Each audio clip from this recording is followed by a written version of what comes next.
देश के भविष्य प्रिय विद्यार्थियों, आप सबको सादर नमस्कार। कैसे हैं आप सब? आशा करता हूं कि आप लोग स्वस्थ होंगे, अपनी पढ़ाई में व्यस्त होंगे, क्योंकि आप सबको अपने माता पिता के सहारे की छड़ी बनना है और आप सबको अपने भविष्य में कुछ ना कुछ बेहतर मुकाम हासिल करना है। तो बेहतर मुकाम हासिल करने के लिए आज जो आपका दुख है वह बेहद ही अनमोल है आपके लिए। ऐसा इसलिए कह रहा हूं क्योंकि आज यदि आप दुख से सामना करते हैं तो कल सुख की प्राप्ति आपको ही होगी, आपके परिवार वालों को ही होगी। तो आज भविष्य में हमें कुछ ना कुछ बेहतर मुकाम हासिल प्राप्त हो, इसके लिए वर्तमान में कष्ट सहन करना भी जरूरी है, वर्तमान में मेहनत करना जरूरी है। तो इन्हीं मंगल शुभकामनाओं के साथ एक बार पुनः मैं आपके बीच में हाजिर हूं केमिस्ट्री के दूसरे अध्याय को लेकर के, जिस अध्याय का नाम है अम्ल, लवण एवं क्षार। और इससे जो भी महत्वपूर्ण प्रश्न है जो कि परीक्षा में पूछे जा चुके हैं अथवा पूछे जाने की संभावना है, तो उन तमाम महत्वपूर्ण प्रश्नों में कुछ एक महत्वपूर्ण प्रश्न को मैं लेकर के आपके बीच में आज प्रेजेंट हूँ। तो उन तमाम महत्वपूर्ण प्रश्नों का आज हम लोग जिक्र करेंगे। आप लोग केवल ध्यान से सुन लीजिएगा और सुनने से पूर्व मैं पुनः आपको कह दूं कि आप एक नोटबुक लेकर के बैठिए और जो भी प्रश्न मैं बता रहा हूं, जो प्रश्न लिखे हुए आ भी रहे हैं नीचे में, तो उन प्रश्नों को आप लोग लिख लीजिए और वीडियो एंड होते ही आप उन तमाम प्रश्नों के उत्तर नोटबुक में नोट कीजिए, ताकि वो प्रश्न आपको सदा के लिए स्मरण हो जाए और आपके मानस पटल पर सदा के लिए अंकित रहे जब तक आपकी सांसें इस धरा पर है। तो आप लोग मन से पढ़िए, मन से पढ़ते रहना जरूरी है बेहतर भविष्य के लिए। तो इस पाठ से प्रथम प्रश्न जो है वह अब आपके बीच में मैं रख रहा हूं। प्रथम प्रश्न है, धातु के साथ अम्ल की अभिक्रिया होने पर सामान्यतः कौन सी गैस निकलती है? तो लिखेंगे धातु के साथ अम्ल की अभिक्रिया होने पर सामान्यतः हाइड्रोजन गैस निकलती है। जैसे धातु जो जैसे Zn एक धातु है ना, और उसकी अभिक्रिया यदि H2SO4 के साथ होती है, जिंक की अभिक्रिया यदि सल्फ्यूरिक अम्ल के साथ होती है, तो अभिक्रिया होने के पश्चात क्या होगी? तो बन जाएगा ZnSO4 प्लस H2, अर्थात H2 गैस क्या हो जाएगी? निकल जाएगी। तो सामान्यतः धातु की अभिक्रिया जब अम्ल के साथ होती है तो हाइड्रोजन गैस निकलती है। और एक उदाहरण के रूप में आप लोग लिख दीजिएगा कि Zn plus H2SO4 after Gibbs, अर्थात तीर का चिन्ह दे दीजिएगा और लिख दीजिएगा ZnSO4 plus H2। Hydrogen H2 means hydrogen निकलती है। इसके पश्चात अगला इंपॉर्टेंट प्रश्न इस पाठ से, जो सूचक क्या है? किसी एक संश्लेषित सूचक का नाम लिखे। तो लिखेंगे वैसा पदार्थ जो किसी अम्ल, भस्म अथवा उदासीन विलयन की जानकारी दे उसे सूचक कहा जाता है। और एक संश्लेषित सूचक का नाम आप लोग लिख दीजिएगा मिथाइल ऑरेंज एक संश्लेषित सूचक है, तो उसका नाम आप लोग अंकित कर दीजिएगा। इसके पश्चात अगला इंपॉर्टेंट प्रश्न है इस पाठ से कि पीतल एवं तांबे के बर्तनों में दही एवं खट्टे पदार्थों को क्यों नहीं रखना चाहिए? तो लिखेंगे पीतल एवं तांबे के बर्तनों में दही अथवा खट्टे पदार्थ इसलिए नहीं रखना चाहिए कि कोई भी खट्टा पदार्थ हो अथवा दही हो तो उसमें अम्ल की मात्रा होती है, और अम्ल का यह गुण है कि वह पीतल अथवा तांबे के बर्तनों से जब क्रिया करता है तो वह खट्टा पदार्थ, चाहे वह दही हो अथवा और भी कोई भी खट्टा पदार्थ हो, वह जहरीला हो जाता है, जो हमारे लिए हितकारी नहीं होता है बल्कि हमारे स्वास्थ्य पर प्रतिकूल प्रभाव डालता है ना। तो इस कारण से पीतल एवं तांबे के बर्तनों में रखे हुए दही एवं खट्टे पदार्थों को न लेने की सलाह दी जाती है और कहा जाता है कि दही हो अथवा कोई खट्टा पदार्थ हो तो उसे पीतल एवं तांबे के बर्तनों में नहीं लेना चाहिए। ऐसा इसलिए क्योंकि दही एवं खट्टे पदार्थों में अम्लीय गुण होता है, अम्ल का गुण होता है, और वह जब पीतल एवं तांबे के बर्तनों से अभिक्रिया करता है तो कोई भी खट्टा पदार्थ जो होता है, जो खट्टा पदार्थ हो, चाहे वह दही हो या फिर और भी कोई खट्टा पदार्थ हो, वह विषाक्त हो जाता है, अर्थात जहरीला हो जाता है, जो कि हमारे लिए हितकारी नहीं होता है। तो इसलिए नहीं दी जाती है सलाह, नहीं रखना चाहिए।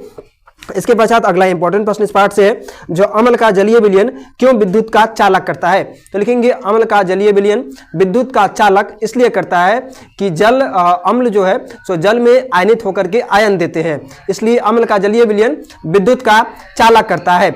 अम्ल का जलीय विलयन विद्युत का चालक क्यों करता है? तो लिख देंगे जो अम्ल का जलीय विलयन विद्युत का चालक इसलिए करता है क्योंकि अम्ल जब जल में मिलता है तो क्या हो जाता है? जल आयनित हो जाता है ना, आयन देता है। तो इस कारण से अम्ल का जलीय विलयन क्या होता है? विद्युत का चालक होता है। इसके पश्चात अगला इंपॉर्टेंट प्रश्न इस पाठ से है, जो बेकिंग पाउडर और बेकिंग सोडा में क्या अंतर है?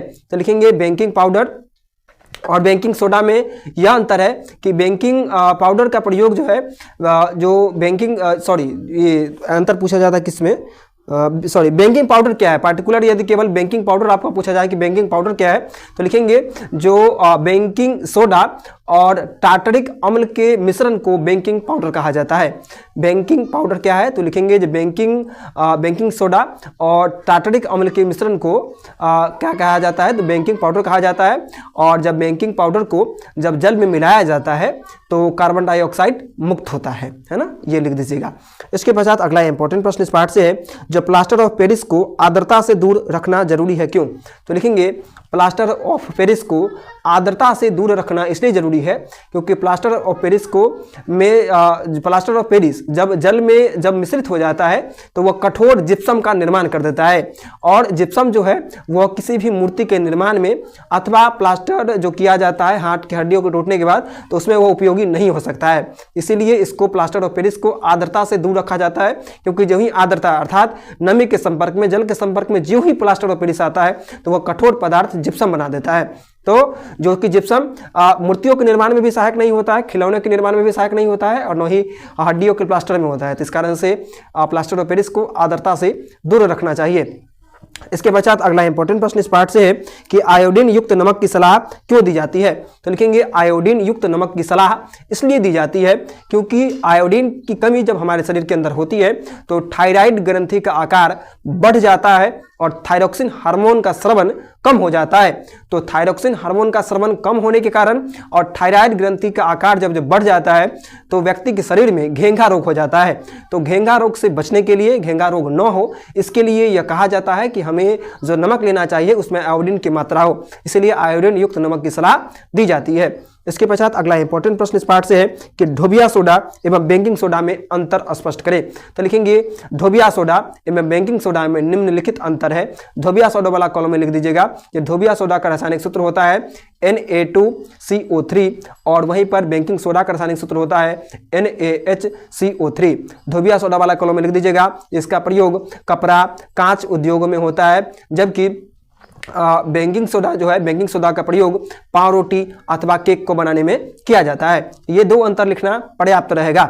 इसके पश्चात अगला इंपॉर्टेंट प्रश्न इस पार्ट से है कि प्लास्टर ऑफ पेरिस के दो उपयोग लिखें। तो लिखेंगे प्लास्टर ऑफ पेरिस का, पहले अगर पूछा जाए कि प्लास्टर ऑफ पेरिस का रासायनिक सूत्र भी लिखें और इसके दो उपयोग भी लिखें, तो प्लास्टर ऑफ पेरिस का रासायनिक सूत्र लिख दीजिएगा कि CaSO4 × 12H2 है ना।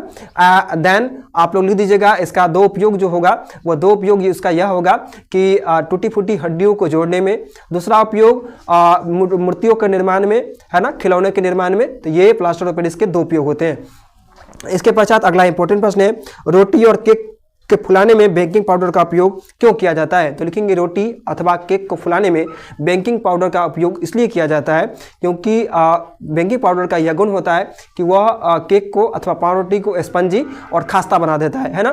तो इस कारण से, क्योंकि यह जैसे ही बेकिंग पाउडर को जल में मिलाया जाता है तो कार्बन डाइऑक्साइड मुक्त होता है, जिस कारण से जो भी पदार्थ होता है वह मुलायम और स्पंजी बन जाता है। इस कारण से केक को फुलाने में बेकिंग पाउडर का प्रयोग किया जाता है। इसके पश्चात अगला इंपॉर्टेंट प्रश्न है जो विरंजक चूर्ण क्या है, इसके दो उपयोग लिखें। तो लिखेंगे विरंजक चूर्ण एक ऐसा चूर्ण है जो कि कैल्शियम, ऑक्सीजन और क्लोरीन का मिश्रण होता है, अथवा कैल्शियम, ऑक्सीजन और क्लोरीन के यौगिक को विरंजक चूर्ण कहा जाता है। और इसके दो उपयोग निम्नलिखित है। पहला उपयोग लिख सकते हैं हम लोग जो कीटाणुनाशक के रूप में, दूसरा उपयोग रसायन उद्योग में। तो ये दो उपयोग लिखना पर्याप्त रहेगा। आप लोग अपनी तैयारी में अपने आप को खपा दीजिए और 15 फरवरी को जिस दिन परीक्षा देने सेंटर पर जाइए तो उस दिन आपको अपने ऊपर गर्व हो और आपकी कलम रुके नहीं बल्कि अनवरत चलती रहे, और आप लोग को न केवल सवाल का जवाब लिखें बल्कि एक इतिहास भी रचें। यही मंगल प्रार्थना मैं माँ सरस्वती भगवती से करता हूँ, हर दिन करता हूँ कि आपका भविष्य उज्जवल हो। धन्यवाद।